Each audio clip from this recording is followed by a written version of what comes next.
To talk about the GAR contracts counteroffer form, which is a very popular two-page form which is used during contract negotiations. So what will happen, say that you're a buyer purchasing a home and your agent has submitted an offer on that property.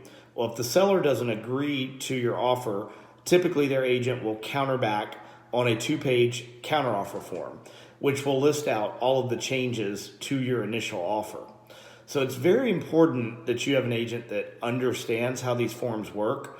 Otherwise, it could cost you money. So where a lot of people get confused is saying you submit your offer, the seller counters back, and then your agent counters back again on another counteroffer form.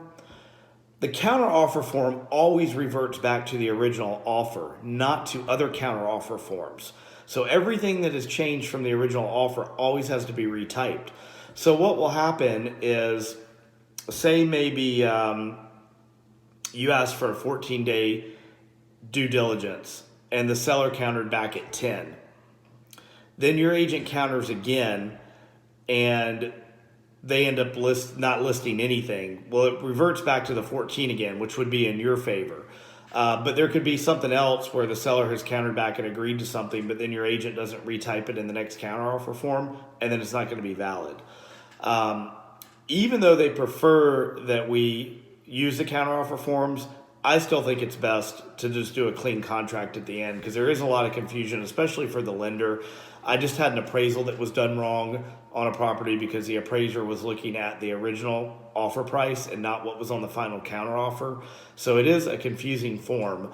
The other thing when using that form, it's really smart to fill out every blank, even if it doesn't apply.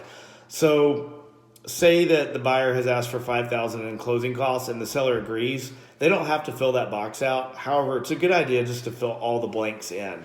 So I would suggest, that if you're not working with us, have your agent do that to make sure you're protected.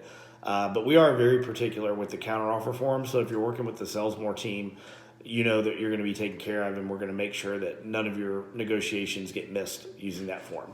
So if you have any other questions about how the counteroffers work, just let us know.